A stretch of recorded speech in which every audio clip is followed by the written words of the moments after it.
The topic for this afternoon's lecture is Mises and Rothbard in the history of economic thought.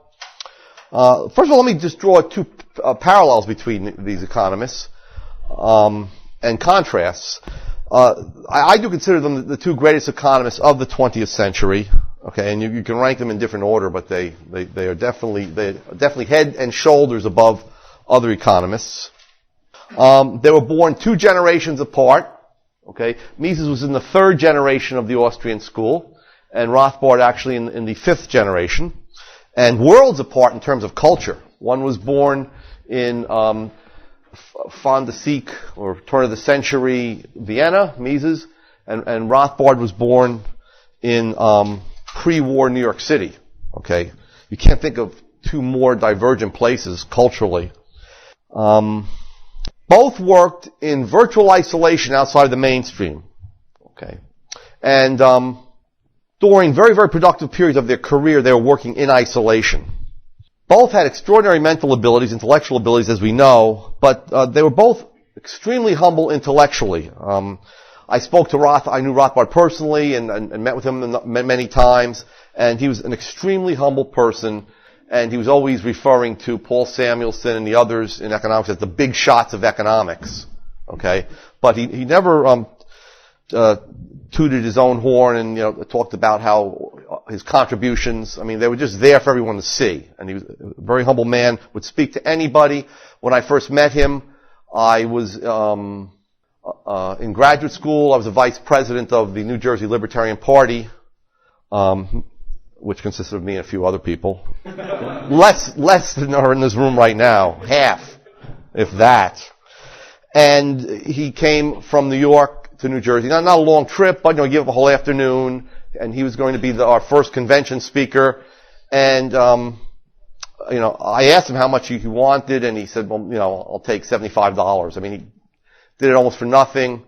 And then time came when we were about to eat dessert, and I asked him if he would rather speak first, and then we'd have dessert. If he wanted to eat dessert first, he says, I'd rather eat dessert than hear me speak. So I said, okay, we'll eat dessert first. So he was just a great guy, and he told me similar stories about Mises being very, very humble. Okay, that doesn't mean that they didn't know that they had superior intellectual abilities. There was no false modesty about Rothbard, and from what I could see, no false modesty about Mises. If they believed they developed the correct theory, they told you so. This is the correct theory. They didn't emphasize that I developed it. They emphasized that this is the correct theory. And on the other hand, if someone went beyond them or showed that their theory might be slightly wrong or not complete, as I did in one small instance with Rothbard on the socialist calculation debate, where I showed that Mises actually believed and showed that the problem of calculation was not one of knowledge but of calculation, and that that Hayek and Mises were very, very different than what they were saying. He wrote me like a 5-page letter, saying what a great article it was, that I went beyond him and so on, and I was extremely flattered. I wasn't the only one though that got these types of letters. So, whenever anyone, and in the letter he says, people say that I'm intolerant, meaning Rothbard. He says, but I'm not intolerant of people that go beyond me, advance me, give more hardcore presentations of Austrian economics. He says, what I object to is people who sort of degenerate away from the praxeological paradigm. So, it was like one of the highlights of my life to get this letter from this genius. Okay. They both, by the way, believed that they weren't trying to recreate economics from the ground up, okay, as some Austrians today, younger Austrians today, believe that they're doing. They both believed that they were simply advancing the work of their own masters. So in Rothbard's case, Mises was his master. In Mises' case, Bombaverk was his master. And they treated these men with great respect, and they didn't criticize them until very late in their lives. Mises wrote an article criticizing Bombaverk and Menger's value theory, that they were inconsistent in 1932. He was already in his 50s, well into his 50s. And I was present when Rothbard criticized Mises' welfare theory, where Mises was really a utilitarian and didn't believe that ethics was an objective discipline. And Rothbard did that in 1974. Okay, so he was born in 1926. So he was in his 40s when he did that. And afterwards, he told us that, me and a few others, when he sat down after his talk, he says he was a little bit shaky criticizing Mises in public. Okay. So, despite the fact that he was a genius and developed the whole system of economic thought himself, he was very, very respectful of his master and careful about criticizing them. You don't see those things today to the same extent, unfortunately, among many Austrians. One Austrian, for example, while still a graduate student, just out of graduate school, said something like, not only should we stand on Mises' shoulders, which is a common metaphor that you stand on the shoulders of the giants so you can even see further. So you can advance the science further than them. But this person said we should kick Mises in the head. Yeah. Okay. Both published comprehensive treatises on economics at crucial periods in the history of economic thought when the Austrian school was about to die. Okay. Both published books, Human Action in Mises' case, Man, Economy, State in Rothbard's case, that really saved sound economics, that is Austrian economics, from extinction. And we'll get to that. And finally, both were passionate and intransigent seekers of truth. I would call both of them that. They never deviated from Karl Menger's original vision that economic phenomena were always rooted in the evaluations and choices of individual human beings. Okay. Now, what I want to tell you is two stories, one of which is wrong, one of which is right. The conventional view of the rise, the fall, because there was a rise and fall of Austrian economics, and then a rebirth in the 1970s, was never really put forth anywhere, but is in the works. If you read Israel Kirzner's works, who was also a student of Mises at NYU and his graduate assistant, but who had an influence from both Hayek and Mises to a much greater extent than Rothbard was influenced by Hayek, though Rothbard was influenced by him. So it's in the works of Israel Kirzner and Bruce Caldwell, who wrote a biography of Hayek called Hayek's Challenge. He basically picked up the strands of Kirzner's story. And so I call this is the conventional view. This is the view that I believed into the 1990s, and there was no other view. Kirzner, Caldwell. Then in the 1990s, I was sort of dissatisfied with this view. I was working on other things, and I began to realize that there was a difference between Mises and Hayek. And so I wrote a paper called Mises and Hayek, a dehomogenizing them, showing where their views differed. Okay. But then, as time went on, I realized that it wasn't just a difference between Mises and Hayek, or Kirzner and Rothbard, but it went back in history, back to Menger. The two brothers-in-law, okay, von Bauwerk was the brother-in-law of Wieser, they were the main students of Menger, differed in their views, as we'll see. And so that there were two strands of Austrian economics, one that descended from Wieser, okay, and Hayek points this out in a number of his publications, the other that went through Mises and to Rothbard. Okay, so I discovered at the same time Guido Holsten was working on his great treatise on Mises, The Last Night of Liberalism, and he gave me some other insights into the German literature.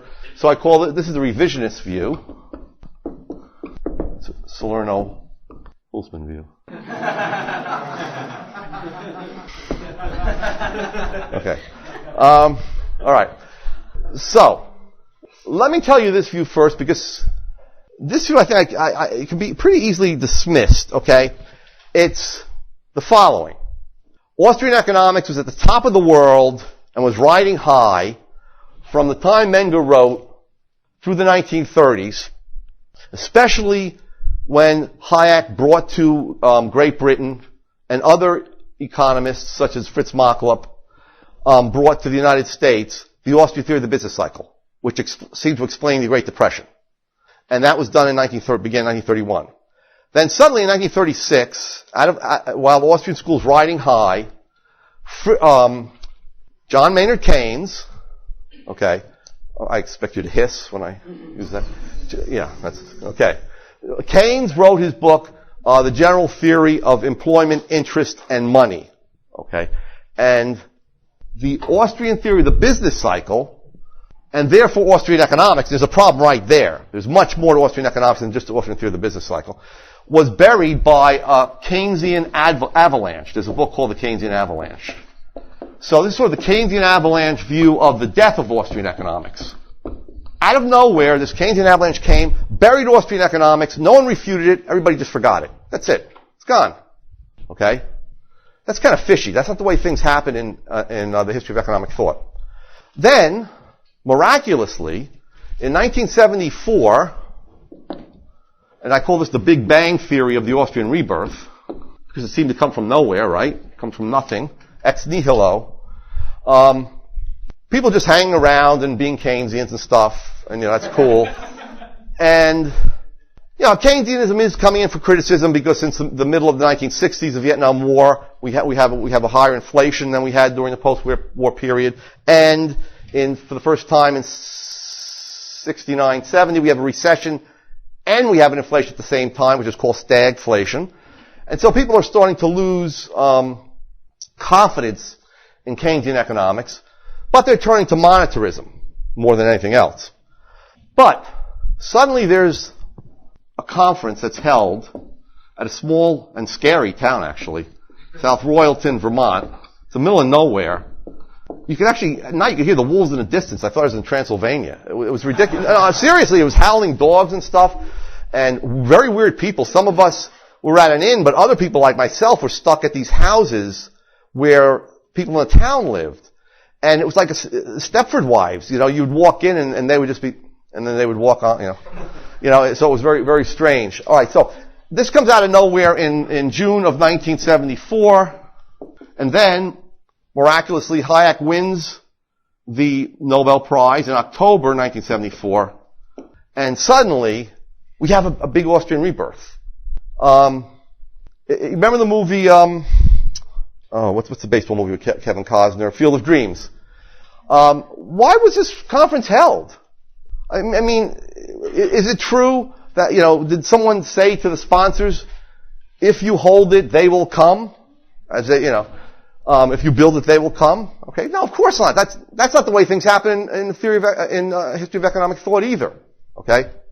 So that is the conventional view. I am caricaturing it a bit. There's a little bit more detail in it, but I think that's the outlines, okay? I don't think I'm misrepresenting the outlines of that theory. Sort of the Keynesian avalanche, Austrian economics disappears, Big Bang occurs with South Royalton.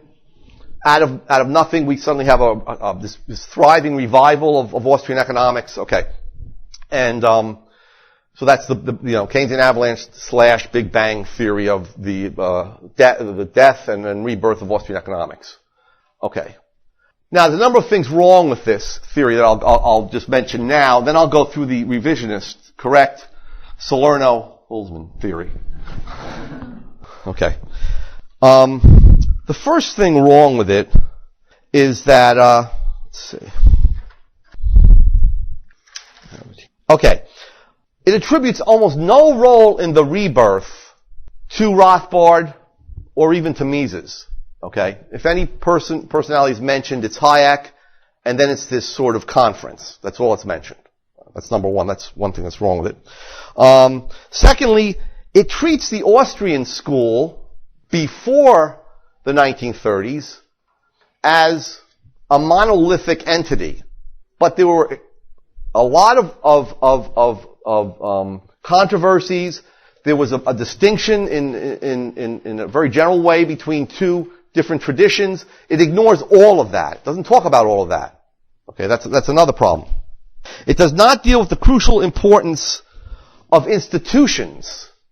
Okay, Austrian economics, like all intellectual movements, needs real resources to exist. I mean, if Menger never had a pen, a desk, paper, a university position, he couldn't make his contribution. You need real things, okay, to have an intellectual movement. And when the institutional infrastructure, meaning all of the institutions as well as the real resources, change, the movement can change, okay, and will change. can also disappear, as it did for a while. All right. So it talks about people involved in this movement as almost ghosts or disembodied minds that just moved around and just spoke to one another and they convinced one another just through pure intellectual argument. That's also not the way intellectual movements develop. Okay? I mean, how all of a sudden did we get Nazi biology in Germany? How all of a sudden did we get Soviet physics? Okay? They threw out all of the other professors, basically. They took away their means of intellectual work and so on, and they staffed these positions with Nazi professors and Soviet physicists and so on. Okay, so the movement can change when these institutions change. All right. Also, it leaves out of account a big thriving Austrian school that developed in the United States and Great Britain from around the 1890s and existed to about World War I. It doesn't say anything about that. I'll say a few things about that in my story here. Okay. And it leaves out Joseph Schumpeter, who's although he's not considered intellectually an Austrian economist, he's considered, he is a native Austrian. And he did have Wieser as his teacher, and he also had von Bauwerk as his teacher. He knew Mises. He was in the same seminar, von Bauwerk seminar with Mises. He wrote 2 books. He was a star, as we'll see, in the first decade of the 20th century. He was a star Austrian. It wasn't Mises. He was a star of the 3rd generation. And he is the one that influenced the 4th generation, as well as Wieser, who was their teacher, as we'll see. Okay? So it leaves out, and this is something that Guido did point out to me, that how important Schumpeter was in this story. Okay. And finally, this story portrays Murray Rothbard as a libertarian activist. So supposedly by the 1970s, he was really a libertarian activist. He had abandoned economics. Just a whole bunch of nonsense. Okay. So there's a lot of things that are wrong with this. And so when I looked in 2 articles that I wrote on this to try to tell the story in a way that made more sense and that took into account these neglected factors, I found that really Rothbard had a central place in the rebirth. Okay. All right. Let me just say a few words about why the Austrian school died to begin with. It wasn't because of the Keynesian avalanche. Okay. It was dying before that. Basically, here's what happened. Okay. Menger had these 2 followers. All right. Von Bauwerk was the smartest and was brilliant. And in the 1880s, he came out with a number of important publications. And some of these, by the 1890s, began to be published in English, as well as some of Wieser's work and some of the other followers of Menger. And by the early 1890s, the Austrian school had an international reputation. It was on the cutting edge of economic theory. Okay. Unfortunately, von Bauwerk left academic life. Okay. So here's a change of institutions in 1889 and went to work for the Austrian government until 1904. Okay, as its finance minister. Okay, he had a number of stints as its finance minister. He therefore did not really do any more important positive work during that period. Though in the 1890s he defended his theory of capital and interest and really of general macroeconomics from all attacks from all over the world. Okay, from his critics. Okay, so he was out of the picture. He was no longer a bigger influence. Okay.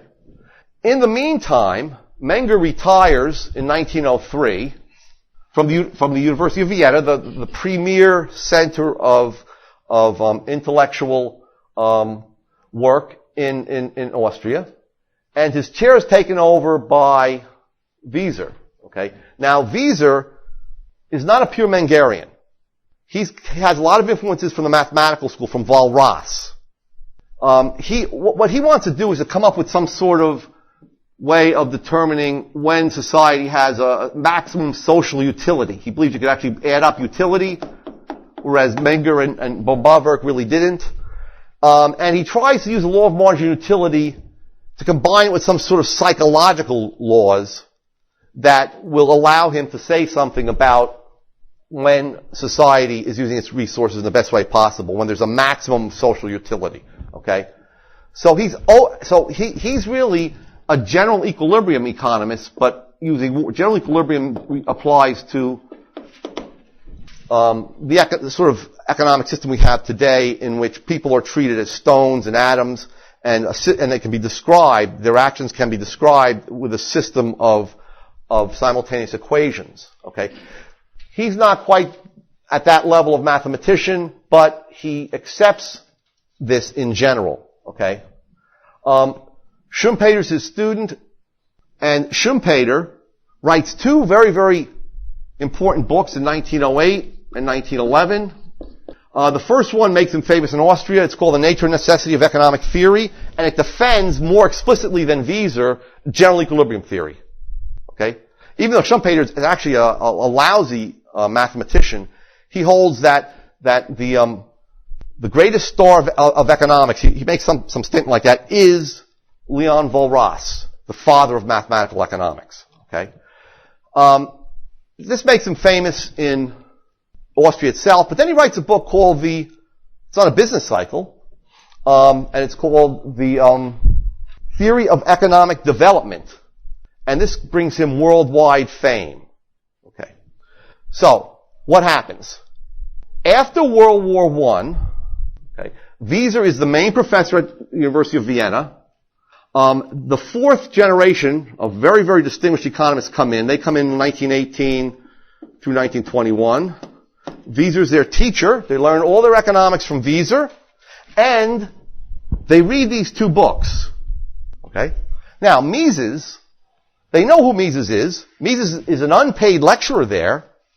Hayek admits that he never took Mises' class. He went into the first class and thought Mises was arrogant and left. So he never took Mises' class. Really, the only one who did was Machlup, who took Mises' class. So Mises had written a book on the theory of money and credit in 1912. And then in 1922, he writes his great book on socialism. But by then, these people already have their PhDs. Okay? They believe that Mises is a great mind, but they think of him as more of a political economist. Someone who's writing about economic problems, such as socialism and money. They don't think of him as a great theorist like Schumpeter or Wieser, their teacher. Okay. So, these people have a strong general equilibrium influence. Okay. Though they are influenced indirectly by Menger. The other thing, Menger does not allow his book to be republished. While he lived until 1921, remember he wrote his book in 1871, it was out of publication. Okay? It was hard to find in the libraries and so on. So they don't even necessarily have access to Menger's book. Yes. He didn't think it was perfect. He kept working on it, and he was making it worse and worse. A second edition, no, he made it worse, because he was sort of an old guy by then, and he's losing his edge, intellectual edge. And so, his son brings out the second edition sometime in the 1920s, and Mises says somewhere that it is by far no improvement on the original edition. Okay. So, so we have that happening. Then, over here, as I said, Mises is only an unpaid lecturer, and Baumgartner comes back. Okay, this is the point I want to make. Okay, he comes back to academia in 1905. They create a special chair for him. Okay. But by then he's really an old man. I mean, let me just read you some things that he says about himself and that Mises says about him. Okay? Thus, upon his return to academic life at the age of 54, okay, so he returns at 54, he gives up the most productive time of his life to the government, okay, which is, always a crazy thing to do. It'll just, suck the life right out of you if you're any kind of an honest, intelligent person. And so an observer says, he seemed older than his years suggested. Then 2 years later, he himself, in a letter, Baumgartner himself says, or describes himself as, quote, an old man. And then this is what Mises says about him.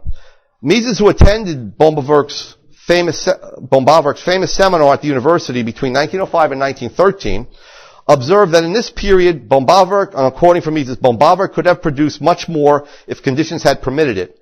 But his physical constitution could no longer stand the hard work necessary to embark upon great works. His nerves were failing him. The 2-hour seminar already taxed his strength. He gave a 2-hour seminar per week, and he could barely get through that. So, his influence is diminished. And then he dies prematurely in 1914 of a heart attack. There are rumors that he committed suicide. Rothbard said there were rumors around that he had committed suicide. So he's not really a factor.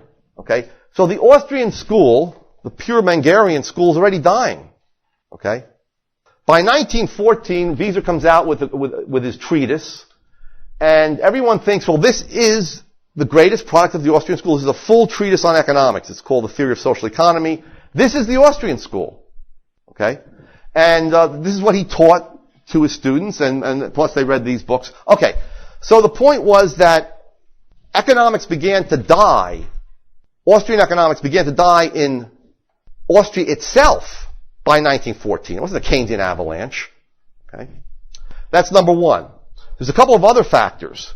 As I said, there was a great, I might call it Anglo-American school. Oh, let me mention one other thing here. As I said, these people were allowed to attend Mises's private seminar, which was very famous. So everyone believed that they were students of Mises. But they could only attend after they got their PhDs. Okay, so they began attending in 1922, 1923, after they already formed as economists by Wieser and by Schumpeter. Okay? And they do not realize how great Mises is as an economic system builder. They think Schumpeter's a great builder and Wieser's a great system builder until Mises begins to comes out with a book of articles in 1933 called The Epistemological Problems of Economics, which he began writing in 1928. But by then, they are mature economists. They're almost 30 years old. So Mises was not their mentor. Okay? Perhaps he was closest to Hayek. Okay? But even then, Hayek worked under him, and did attend the private seminar, but Hayek's mind had already been formed. Okay. So I did want to mention that. Then something else happens. Alright, so we have Bombewerks really, had he not gone into government service and died prematurely, this could have all been very, very different. Okay? So that's one aspect where institutions matter. Then we have the Marshallian Revolution. Okay? I hate Alfred Marshall almost as much as I hate Keynes. And he was Keynes' teacher, by the way. By the way, Keynes only took one course in economics. Okay? Took one course in economics. And and it was, taught by Marshall. And Marshall was told, and Keynes often said to younger economists, you don't have to know anything but Marshall's book. Just read the principles and read the Financial Times every day, and you'll be an economist. Okay. So, Alfred Marshall publishes a very famous textbook. I mean, that was used. It was first published in 1890. It was used in American universities into the 1940s because Murray Rothbard used it in his micro class at Columbia in the 1940s. Okay, so that's how famous this book was. Now, initially, Marshall says, yeah, the Austrians are right, and it was good what they did, but they were only half right. The Austrians all went overboard. They put too much emphasis on the subjective. He said, in fact, value, or price rather, is determined by two blades of a scissor. The demand curve, which is based on subjective valuations, marginal utility, if you will, and the supply curve, which is based on cost of production. So what Marshall tried to do was to revive and combine David Ricardo, the classical economist, and the Austrians. And he's very sneaky and snide and couldn't take criticism. When Bombewerk criticized him, he wrote very, very nasty letters about Bombewerk to his friends and so on. Calling Bombewerk, he doesn't know mathematical economics and so on, which of course wasn't the point at all. So Marshall writes this book. It seems very, and it becomes very popular very quickly. Okay, by 1910, it completely dominates. Almost all British universities use it, and by the 20s, most American universities begin to use it. Right? So the Austrians, even they're in the rest of the world, okay, after World War I, by the 1920s, the only kind of economic theory that people are talking about, because Walras's mathematical economics is still very small, the only kind of economic theory people are talking about is Alfred Marshall's economic theory. Which leads us to the third institutional development, and that is that there was a great school of Anglo-American Austrians, meaning British American. I don't know why they call them Anglo-American, or why Anglo gets the nod. Remember, there are three tribes that settled Great Britain: the Angles, the Saxons, and the Jutes. I mean, what about Jute American Austrians or Saxon American Austrians? In any case, Anglo-American Austrians. And so in the U.S., we have these great economic theorists, Frank Fetter, who immediately accepts Menger's and Bombaverk's work. Herbert J. Davenport, he's at Princeton, he's at Cornell, they're at great universities. They have a lot of influence. And even before them, John Bates Clark, who actually came up with his own version of marginal utility sometime in the 1880s without having really read the others. But he accepts Menger. He says, Menger did develop this theory before I did, and I'm very sympathetic to what Menger had to say, and so on. So he was really the father of this. They began to be called, wrongly, the American Psychological School. Instead of subjectivist, they use psychological. So the American Psychological School in England, in the U.S., then in Great Britain, we have a great guy who does not have any sort of position, though. His name is Philip Wicksteed. He writes a 2-volume Common Sense of Political Economy, and there's a few others who translate the works of Bombaverk and Wieser. William Smart's one of them. All right, so you have these people accepting Menger and Bombaverk and so on. What happens? They, within the space of a few years, right around World War I, 3 of them come out with great treatises. Okay, Fetter writes Economic Principles. I think that came out in 1915. Davenport writes Enterprise and I can't remember the full name of the book. It has Enterprise in the title. And Wicksteed writes his treatise. I think it was like 1911, 1912, and then 1915. But by then they're older, so that after World War II, they pretty much stopped contributing to economic theory. So there's a vacuum in economic theory. So Marshallian economics comes right in the U.S. Okay, and Wicksteed, as I said, had many different interests. He never had a university position. He was a Unitarian minister. He was a minister of some kind. He did a lot of work translating Greek translations and biblical translations and so on. All right, William Smart becomes a turncoat and becomes a Marshallian later on. So the Austrian school is almost completely dead now, okay, by the 1920s. Certainly by the early 30s. The microeconomics of the Austrian school, which really is the foundation of the macroeconomics of the business cycle theory, is almost completely gone. What's left of it is sort of this verbal general equilibrium. And then the worst possible, one other thing here. The American Psychological School, they had graduate students, but Davenport and Fetter, for whatever reason, hated one another personally with a passion. And they fought. Okay, this would make a great dissertation for somebody. And they never generated any followers. There was one guy named Vernon Mund who wrote on monopoly theory who was very good, but he didn't have a really big name. Okay, so they leave no followers. And Wicksteed, again, doesn't have any graduate students. Yeah, go ahead. Yeah. Well, I mean, Princeton, as I said, was Fetter, and Davenport was at Cornell. Okay. I actually found one follower of both of them who wrote a small textbook for sort of introductory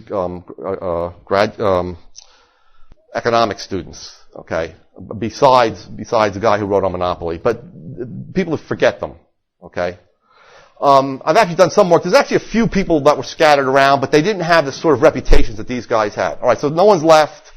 And now the final thing happens, final institutional development that involves Hayek, and that is Hayek gives a series of brilliant lectures on the Austrian business cycle theory at the London School of Economics, which is the last bastion of Austrian economics in the English-speaking world. Okay, and the chairman of the department is Lionel Robbins, who wrote a great praxeological treatise on the nature and significance of economic theory that came out in 1932, in which he destroyed the historical school, destroyed the Marshallians, and cited Mises and Striegel and Bombawerk and Menger and Schumpeter, and cited all the Austrians in there.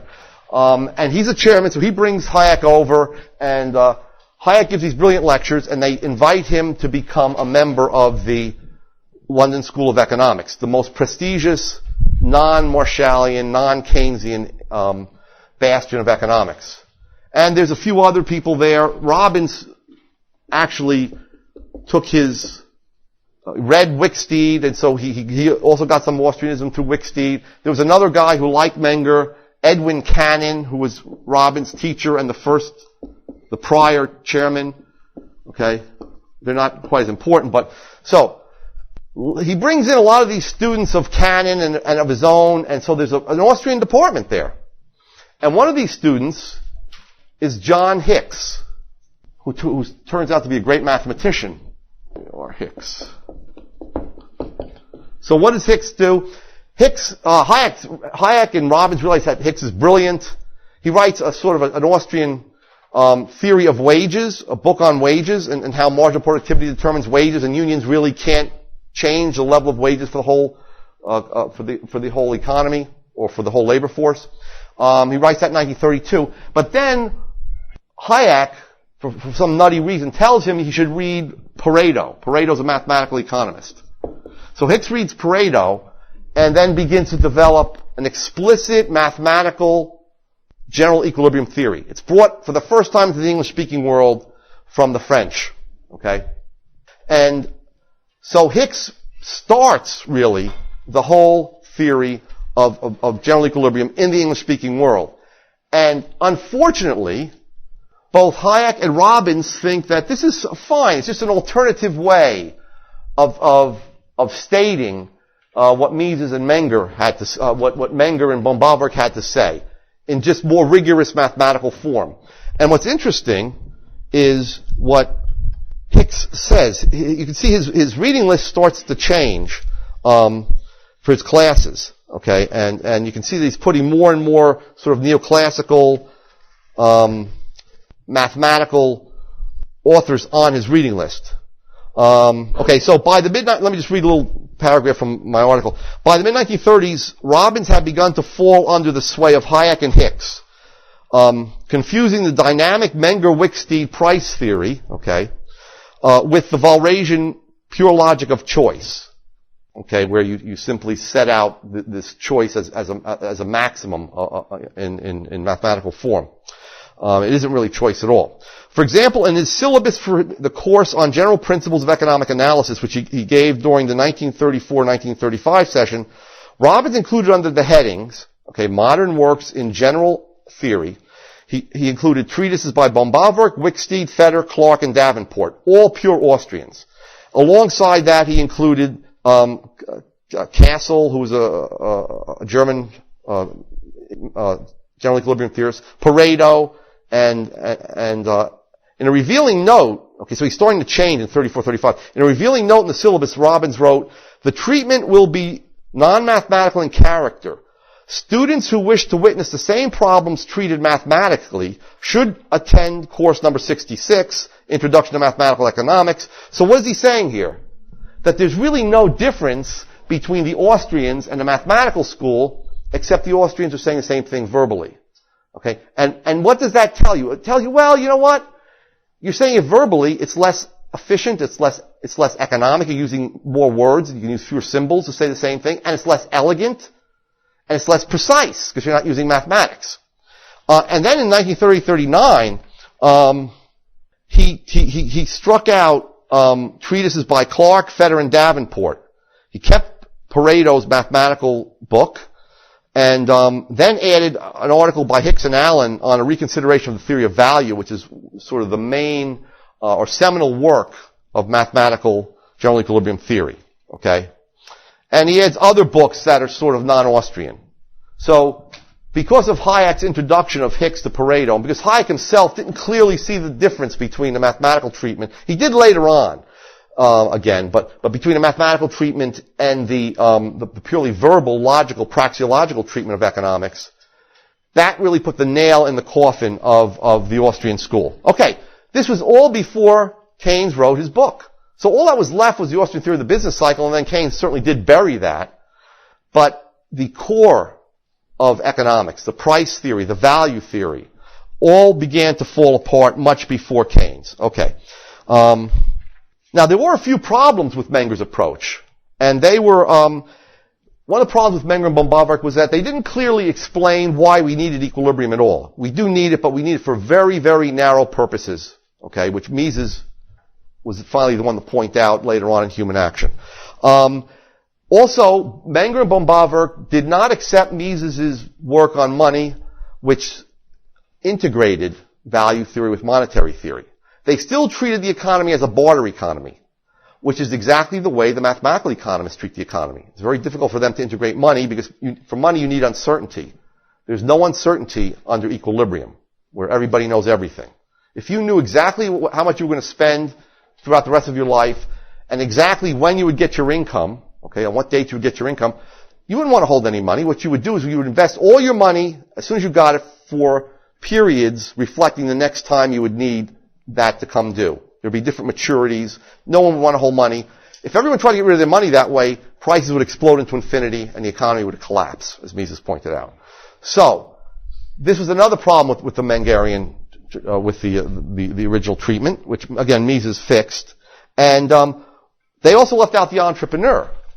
They didn't focus real heavily on the entrepreneur. I mean, they did to some extent, but the mathematical school doesn't need an entrepreneur. There is no entrepreneur in the equations of general equilibrium. Okay? There's just resource owners, there's supplies and demands, and somehow they magically come together.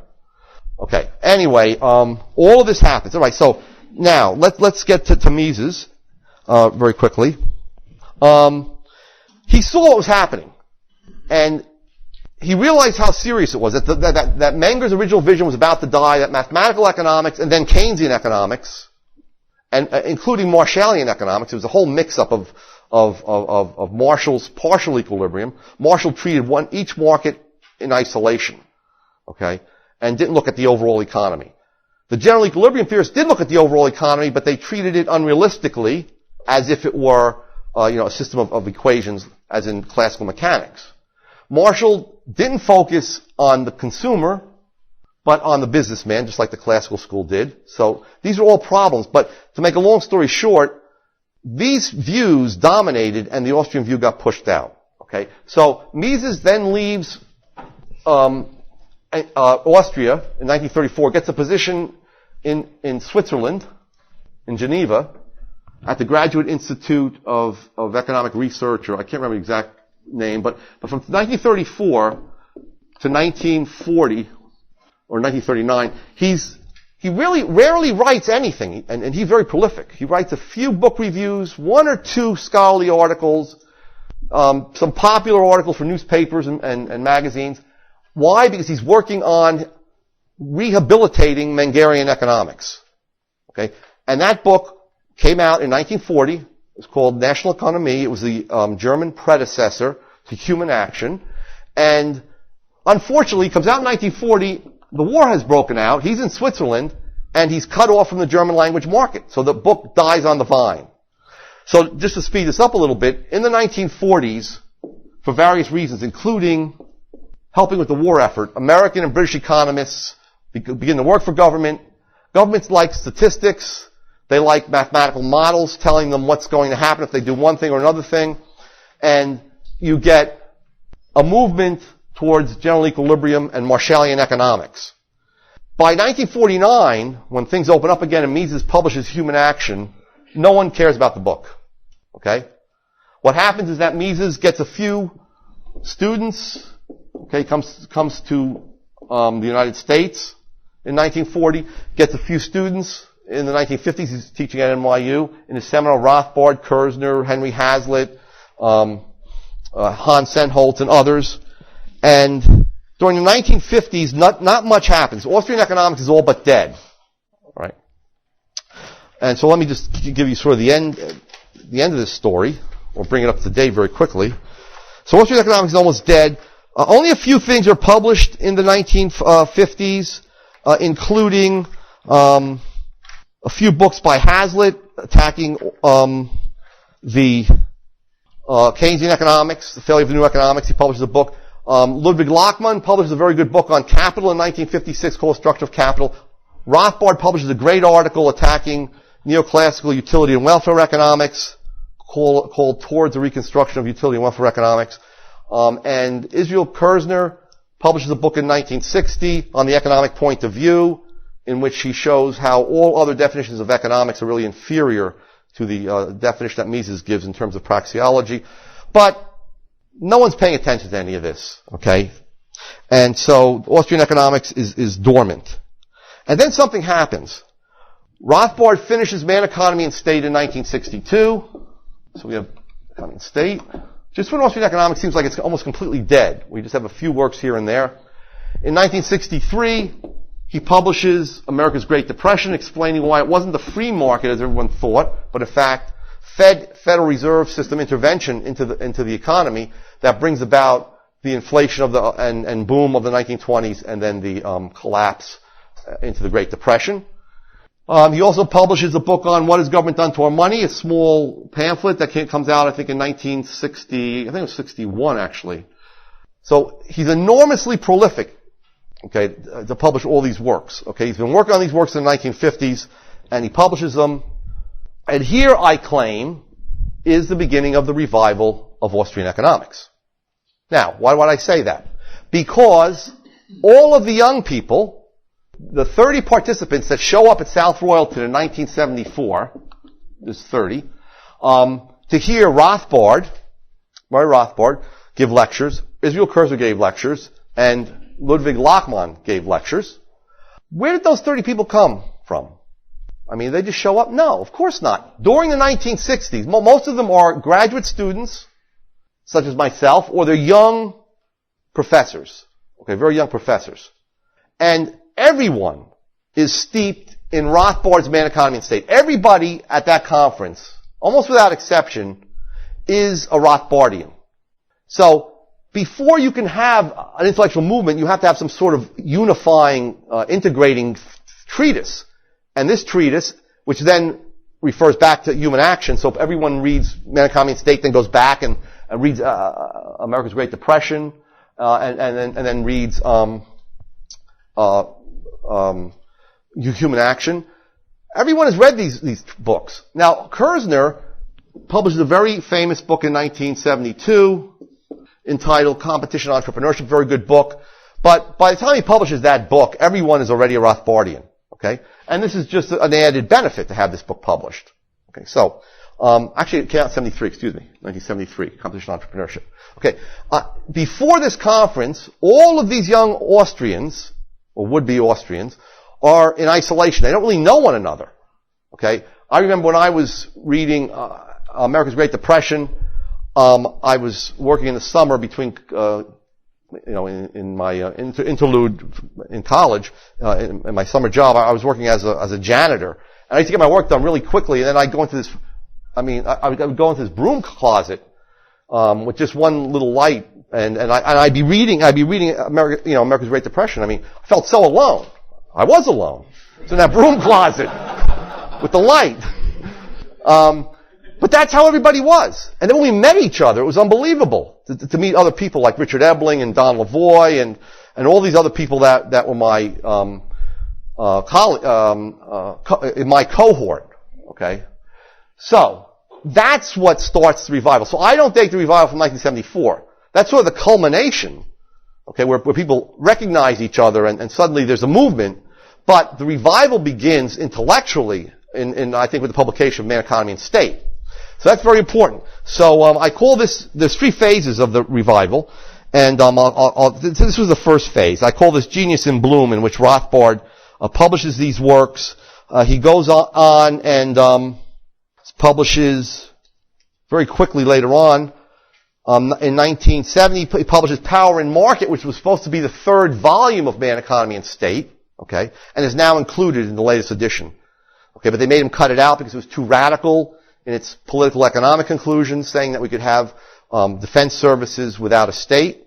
Okay, and then in 1973 he publishes his overall vision in political economy, which is For New Liberty. And so by the time 1974 rolls around, everybody's read all of this stuff, and everyone is a Rothbardian. Okay. Then something, now we have a number of conferences from 74 to 76. We have a number of conferences financed by IHS, Institute for Humane Studies.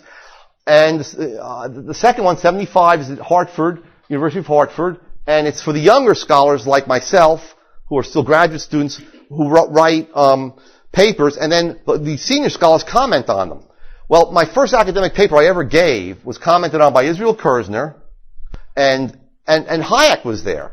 And Hayek got up and commented on it, which was, really, really intimidating. I mean, he's really tall. And scarier than Hans. Very aloof, Anyway, and then 1976, there's another conference, in England. And, but then after that, the institutions change.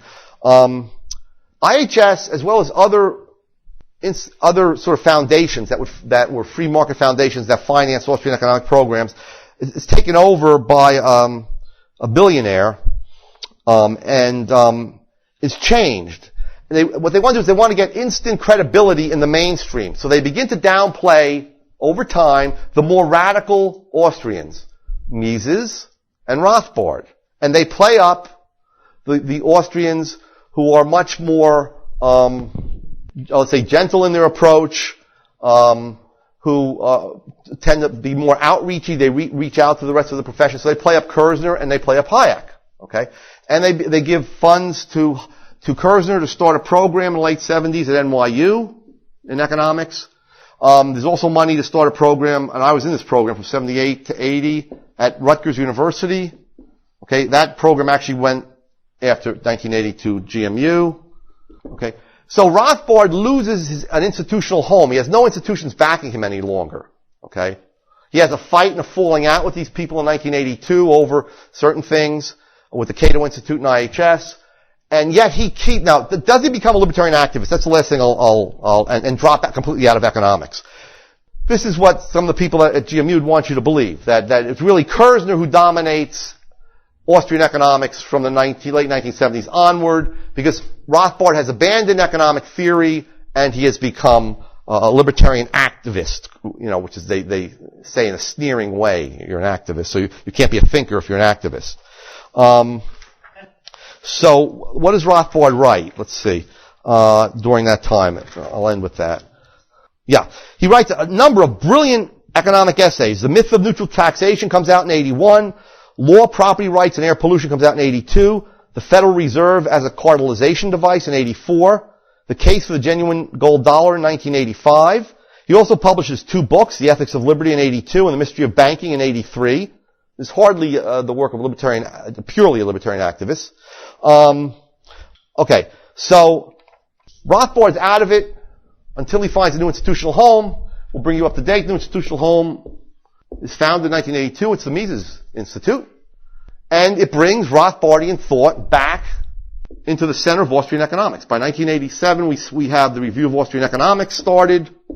And you then begin getting economists grouping themselves around the Mises Institute, those that were Rothbardians and never really went along with sort of the other branch of Austrian economics. And now we have, from the 6th generation, then we have a 7th generation, Peter Klein, Guido Hulsmann, the 7th generation.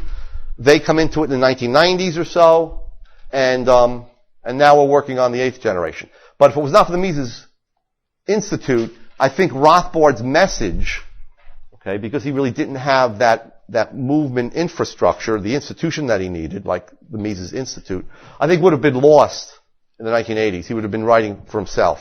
He may have had a few friends around like myself, but his message would not have gone out as broadly as it did, would not have influenced Ron Paul as it has, and so its institutions have a very important effect on the intellectual movement. Okay, my watch says 1:15, but that one says we have 5 minutes. I'll take some questions until it's. Yeah, Mike. It wasn't specifically. It was about the fact the Cato Institute. Well, they had been fighting over sort of libertarian politics, which was, I didn't think Rothbard should have gotten involved in that. But at that point, they hired a monetarist economist. He was a nice guy. instead of an Austrian economist, to be sort of the in-house economist. They began hiring Austrians and discriminating in their conferences they began hiring non-Austrians and discriminating against Austrians.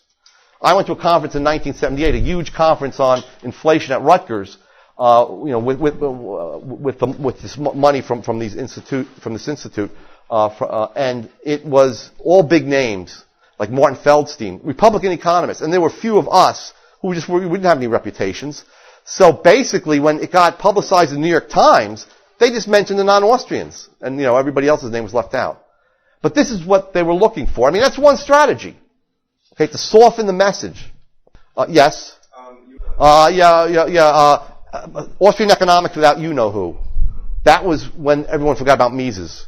When they downplayed Mises from about 1976 onward to 1983, when the Mises Institute was started. In fact, when Lew Rockwell started the Mises Institute, he called up the collection of people that were, sort of in the Cato groupings, and he said, I'd like funds for, to start this up. And they said, don't start that Mises Institute. No one likes Mises. Hayek is much more palatable to everyone. Even Milton Friedman doesn't like Mises.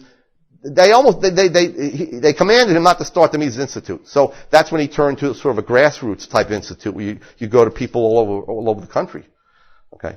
So again, it's a legitimate difference in strategy, but it was there, and they didn't want to mention Mises' name. He was too radical, too intransigent. Yes. Right. Yeah, Pete Betke, sure. Yeah. Right. Right. They got into economics. Right. And so they really got into Yeah. Well, I mean, if you hear Pete Betke give formal lectures, he'll say that the great philosopher was Lachmann, the one who had the philosophical sophistication. The economist who engages in technical economics is Kerzner, and the libertarian activist is Rothbard. Now, they were influenced by Rothbard as a libertarian activist. No doubt about it. They're anarcho-capitalists because of him. But they don't take his economics seriously. I would argue, except maybe Ben Powell does. But I would argue that. I mean, I would argue that openly. And I have had exchanges with Pete on the internet, Pete Betke on the internet about that. Yes. And then you back there. Go ahead, you first. The what state? What did Hayek think about, I heard Hayek once say at a conference that he was too old by the time that came out to absorb new systems. He had his own system, and he said he couldn't even absorb human action.